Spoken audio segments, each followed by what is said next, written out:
Hello, everybody. Welcome to From Simple to Complex, using contract automation for your processes. Today, we are going to show you how you can automate all types of contract processes in Docubee. But before we get started, let me introduce you to the team. So my name is Ariana Latour. I'm a product marketing manager here at Docubee. I'm going to be giving you a little bit of an introduction to the Docubee product, and I'll be moderating today's webinar. I'm joined by Michael Griffith, who is the Senior Manager of Customer Success and Sales Engineering for both Accusoft and Docubee. Michael is a master Docubee workflow builder, and he's going to be giving us a demo of the many ways to automate contracts in the platform. Michael's also going to be answering your questions at the end of the webinar in our live Q&A session, but don't feel like you need to wait until the end. You can send questions in while we go through the webinar by entering them in either the question or the chat panel on the GoToWebinar panel on the side of the screen.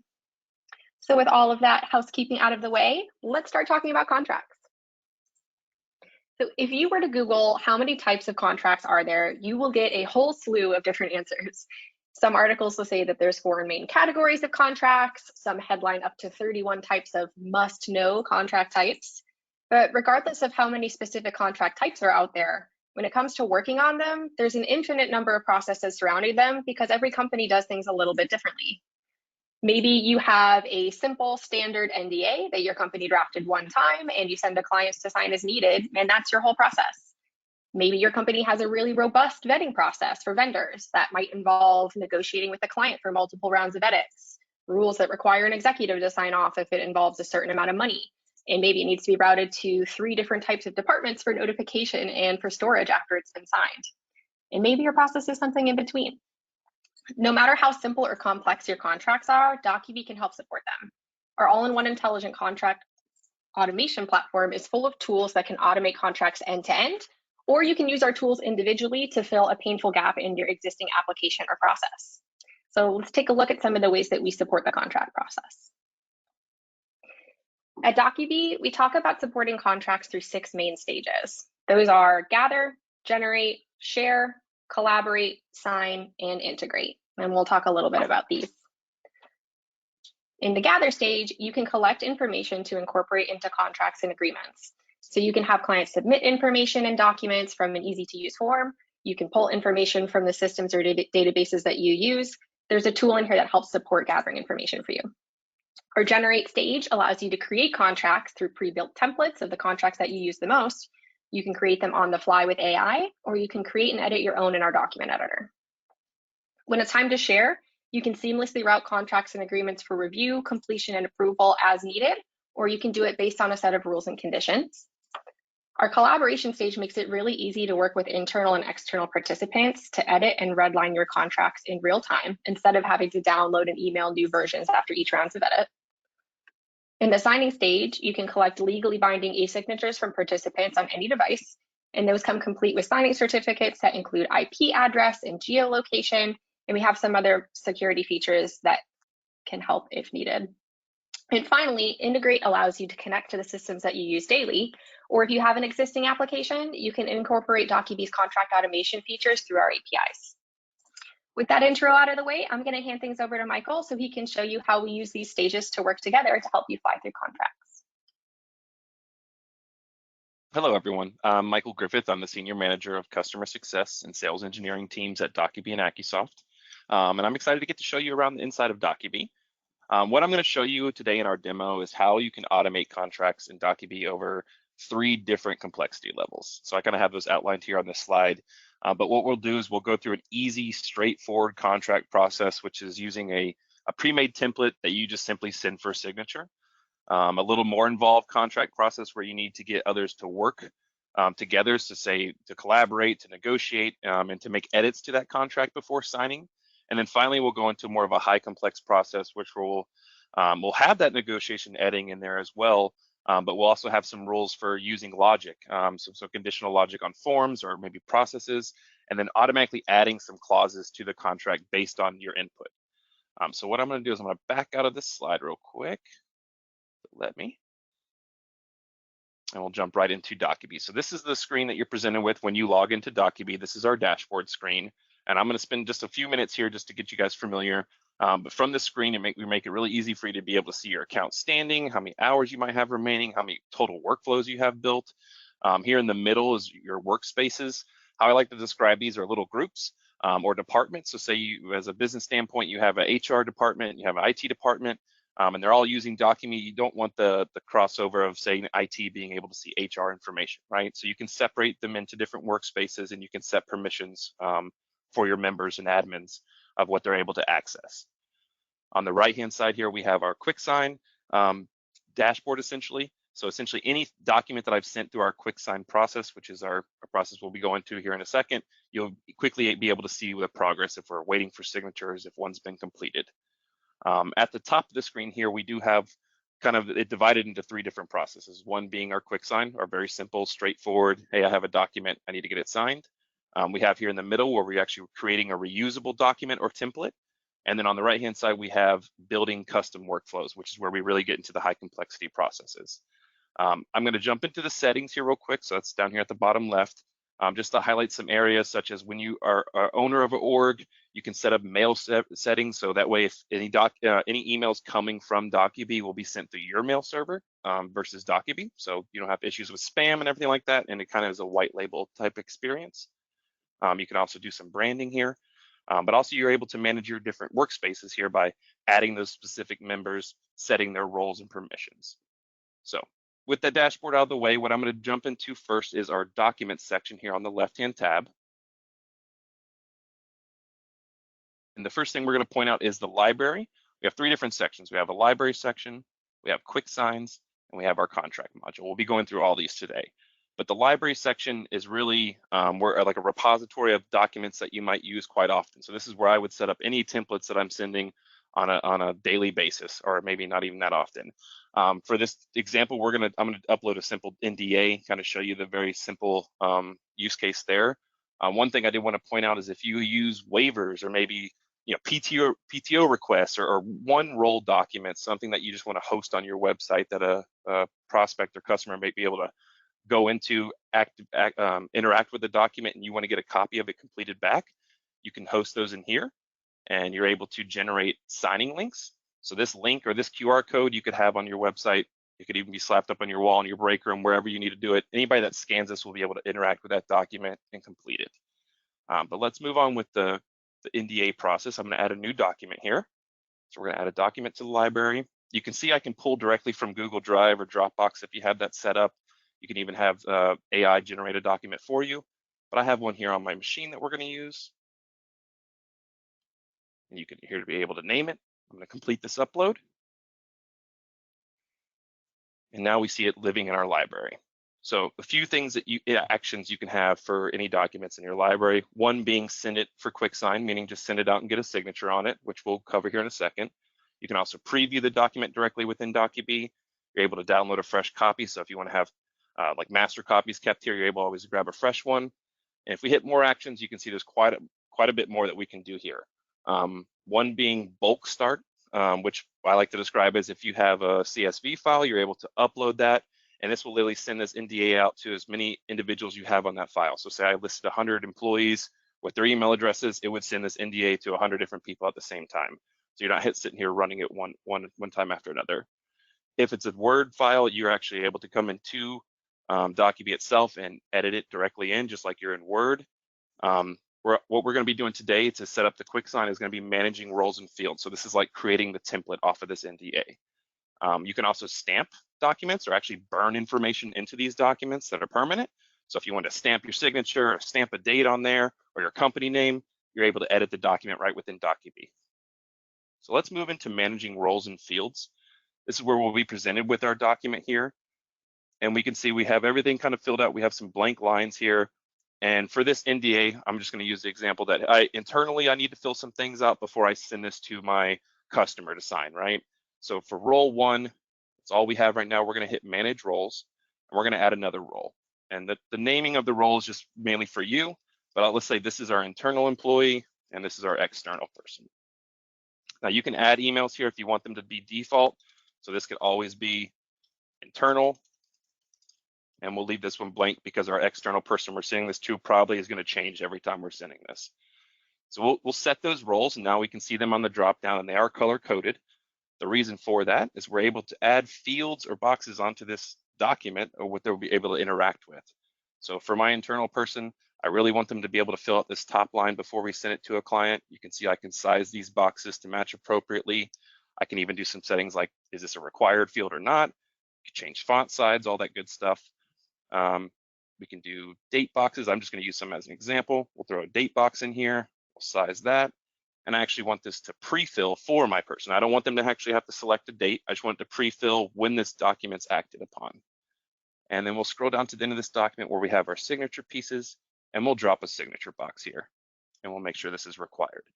So now we have all these yellow boxes, all these fields set up for our internal employee. We're going to switch over to external and place the fields that we want them to be able to interact with. So again, let's just scroll down here. We'll throw a signature line in for them. And we'll put a text box here because we want them to type their name and title. So we'll shrink this down and we'll throw another one in here for their title. So now I have this document all set up with my fields for both roles, right? And now this just lives in my library. Those fields are set, and anytime I want to send this for signature, instead of having to upload that document and place those fields every time, this is saved as a template. So whenever I will hit quick sign a document or send it for signature, you can see it automatically pulls up my roles. They're already labeled. You can see the internal email is already there because I already set that. And all I need to do is plug in my external email. Who am I sending this to? So now that we have that plugged in, I'm going to go over a few settings. They are not required, but just some things I want to point out. The main thing being set signing order, this little toggle right here. As of now, we have this turned off. And what this means is that this document is going to be sent to both of these parties in parallel. So they're both going to get the email at the same time. They're both able to interact with the document at any time. But for this role, I really want that internal person to put in their required information before it even gets to the external party. So I'm going to turn on a set signing order, meaning that role one has to complete their document or what they're assigned to before it even gets kicked off to the external party. Now you see we also have toggle buttons here. If I want this internal person to receive the finalized copy, or maybe I want that person to get a copy of the NDA for them, we'll toggle both of those on. And if we dive into the advanced settings for each role, we can do some more things like, do I want this external party to be able to decline to sign this document? Do I want them to be able to delegate it to someone else? Do I want to require them to put a password in before they're able to even see the document, interact with it? We can also do SMS two-factor. So I'll send them a little code on their phone. They have to type that in before they're able to even see the document or fill it out. We can also customize a notification email to them. By default, what's in gray here is what's sent to them, but you're able to type in any subject line you'd want or any body for that person to receive that email. So now that we have all of our settings kind of set up here, I'm going to go ahead and hit send for signature. Now what this is doing is putting all those boxes, kicking off emails. And so if I go to my email here, I should have one sent to the internal party. And this is the email. They're able to just click on the link. It opens up in a new tab for them, whether they're on their phone or laptop or iPad, whatever it might be. And we'll see just the fields that were assigned to this role. So we see we have a required here field for here. I'll just type some information in. We can see that that date I had pre-filled for them is already filled in. If we made this read only, they wouldn't be able to change it. If we don't have it marked that way, they're able to change the date with the little date picker. So we can change the date. And the last required field you see here is their signature. So I'm logged into my Docubee account, so it saves my signature. So when I click on this, it'll automatically populate it for them. When we get to the external party, I'll show you what it looks like for someone that does not have a Docubee login. So this is all done. The internal party's completed all their required steps, and they're able to submit that document. Now, once this is sent, this is going to trigger that second email to the external party. So as you see, M Griffith plus E, we got that external party email, and they're able to open up the link just the same. Now, because we set the signing order, you'll see it gets triggered to the second role, and the first person role is already done, but the second role is not able to interact with any of that stuff. All that information is burned into the actual document. They can't manipulate the signature or any fields that they've filled out, and they're only able to see the fields that they were assigned to them. So this is what it would look like if someone did not have a login or have their signature saved. It would ask them to draw their signature, or they could hand type it. So we'll insert a signature there, and we'll fill out these two fields. And when they're done doing that, we're able to submit the document fully. Now remember, we checked that we want some finalized copies to be sent out. So once this is sent, we should be able to see we got some emails. We have one to me, who's the one that started this off. We have one for our internal party that's able to download the document, and we have one for our external party. So everybody got a finalized copy there at the end. And if you click on that download link, it's going to download for you. And we'll open this up just to show the completed document. So this is all burned in. This is all now a PDF, even though we started with the Word document. At the very end, it's converted to a PDF, and all this information is burned in. I can't erase it or do anything to it.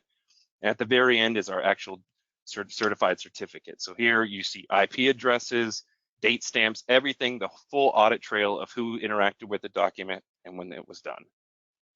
So that's the very simple process of, hey, I have a document, I want to set up a template and just send it for signature. So we'll go ahead and close all these out.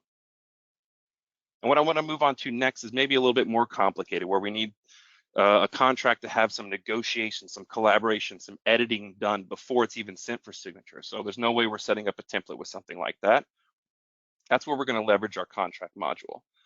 So for this, I'm going to hit new. I'm going to hit create contract.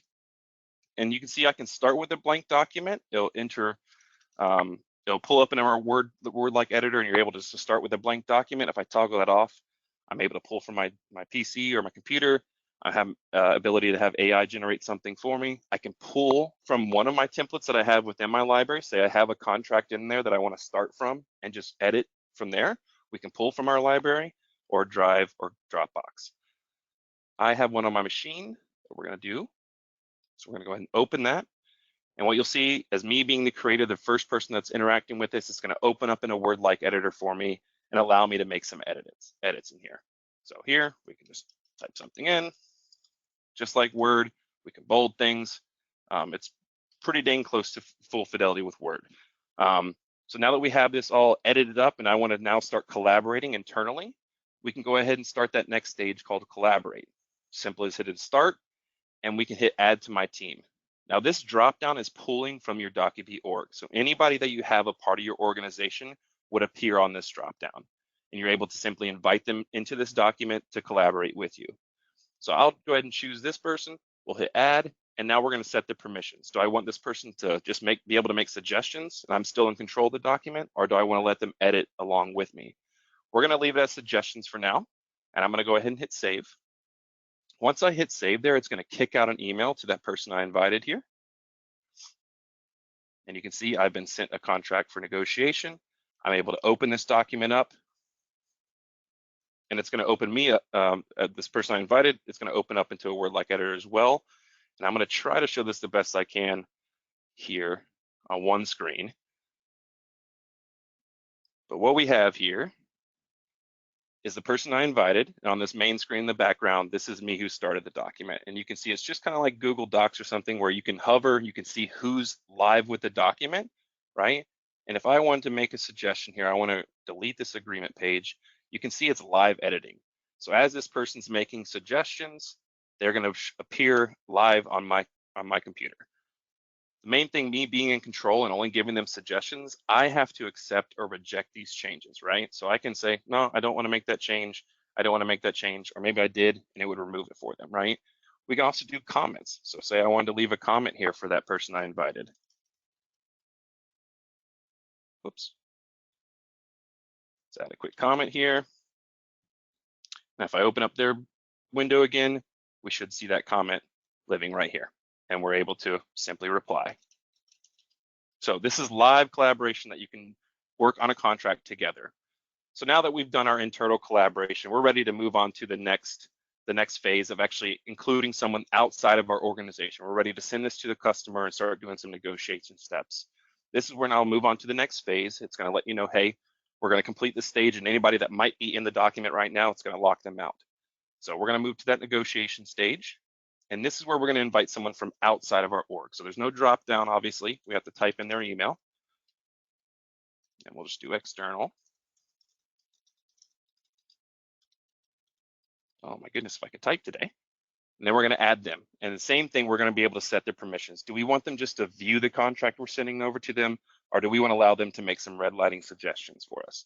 So we'll go ahead and hit save. And this should kick out another email to that external party.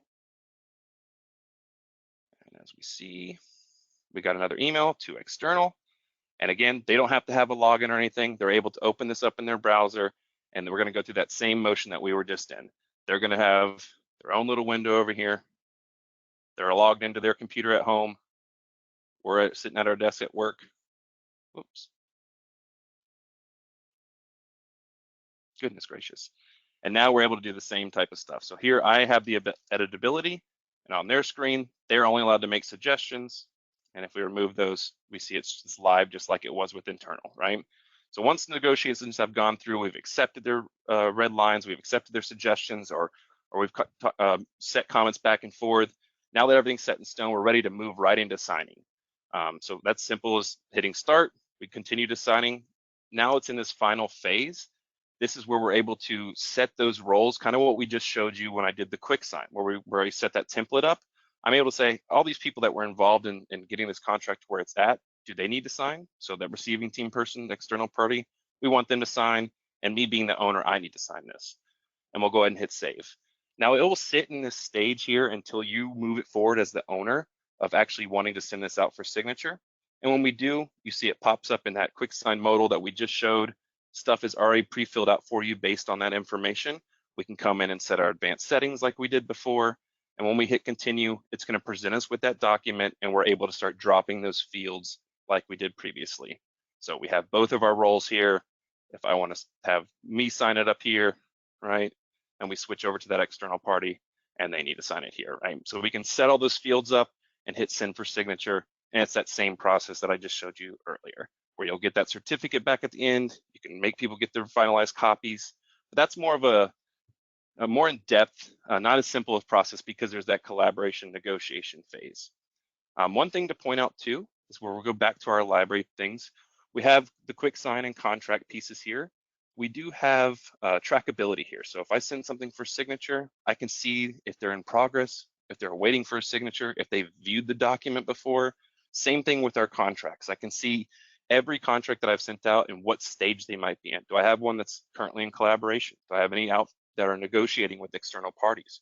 Do I have any of them waiting for a signature or waiting to be sent out for signature?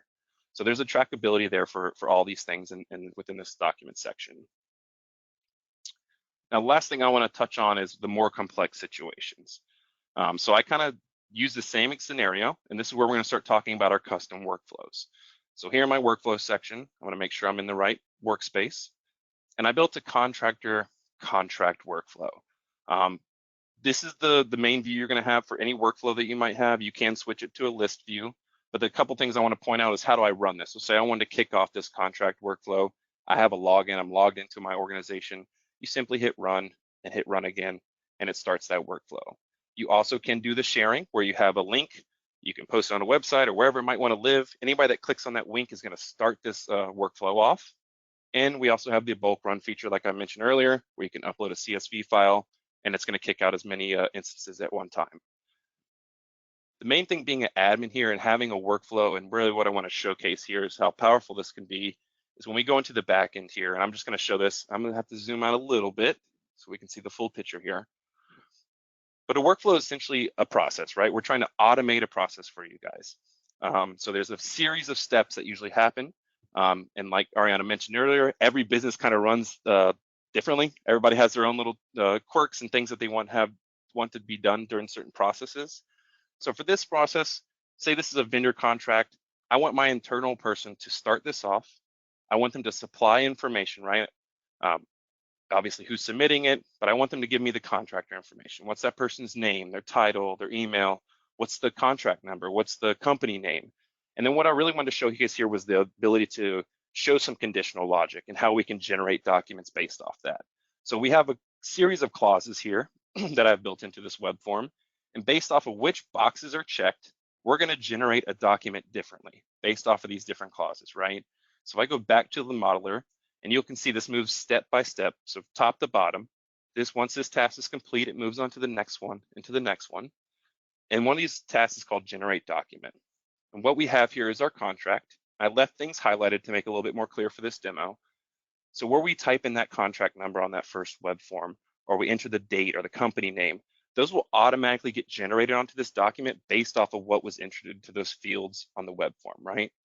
And as we scroll down those checkboxes I mentioned, we'll see I have whole paragraphs here that are highlighted, And it's got some little tags on the top and bottom of them. And this is setting that conditional ability. So under invoicing and payment, if I check that checkbox, I'm wanting this highlighted section to now appear into the contract. If it's not checked, these two paragraphs don't need to be in that contract. Same thing for down here for taxes, right? This letter B here, I want this to appear if I check that clause box. So I've set up a couple of these just to show.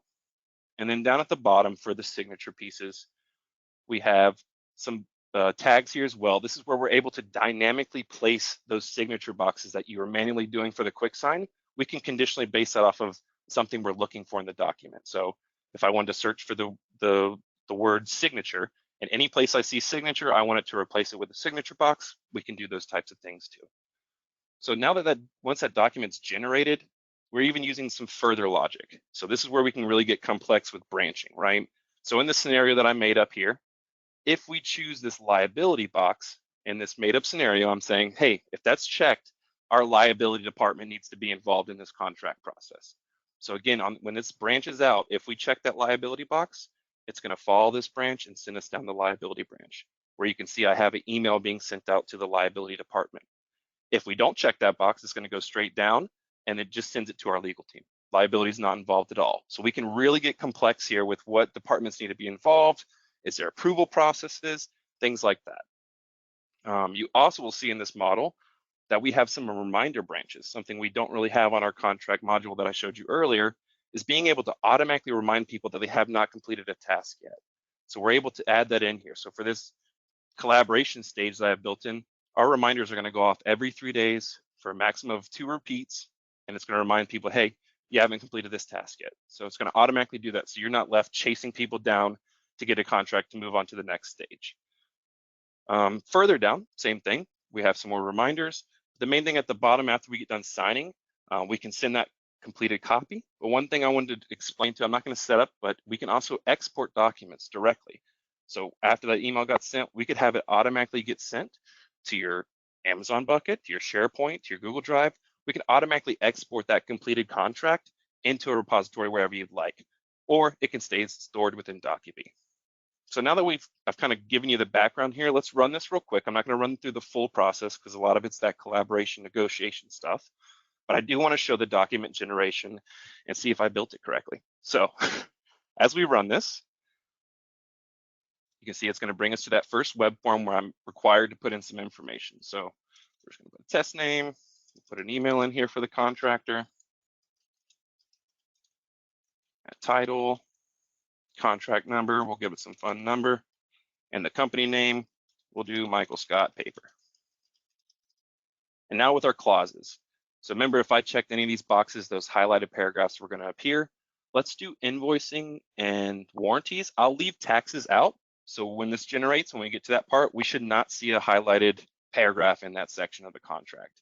And we'll leave liability unchecked, meaning it's not going to notify our liability department. It's only going to notify our legal department.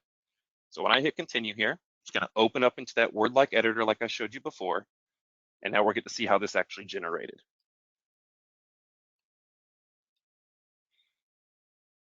So here we go. We see our contract number came in fine, or the date came in fine. The company name was automatically put in here for us. And as we scroll down, this is under the invoicing and payment. Our highlighted text is there. During our taxes and duties part, we do not see the highlighted paragraph, meaning because I didn't check that box, it didn't show it. And then under our warranties, we should have those 2 paragraphs here as well.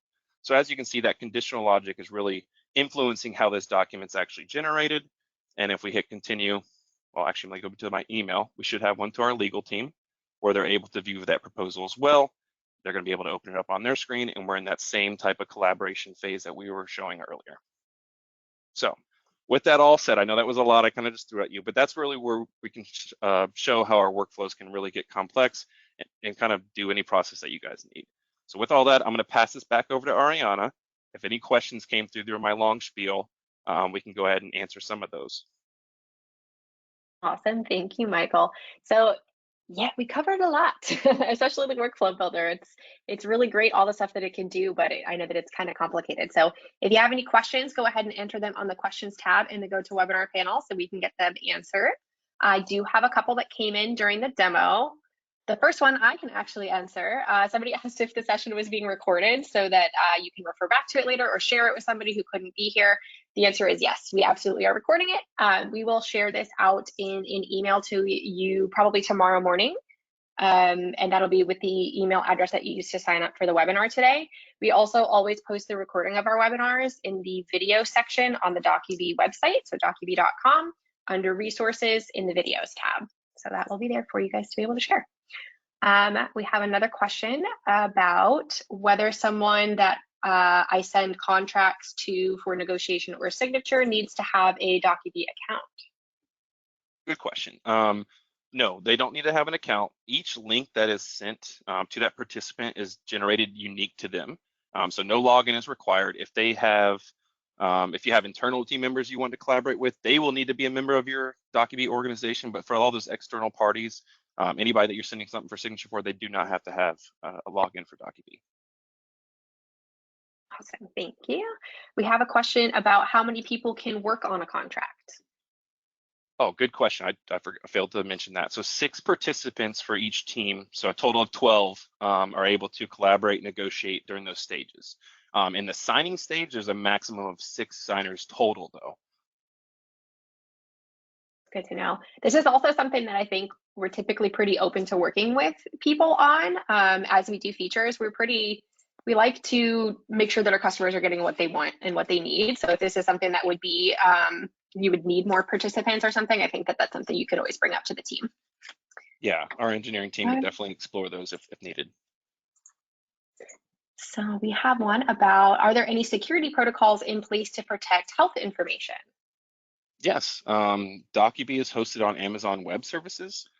So there is an encryption in transit, and those download tokens expire after 2 weeks, which you probably saw in the email that I had for those finalized copies. Those expire after 2 weeks to ensure secure routing and data gathering. Docubee is also SOC 2, HIPAA, FERPA, and CCPA compliant. Oof, that's a mouthful. It's a lot. It's a lot of acronyms. We have a question about sending completed contracts to different systems to store. We touched on this a little bit. Yeah, so like I mentioned, I dropped in there a little bit, that export document thing. We can do that through our workflow.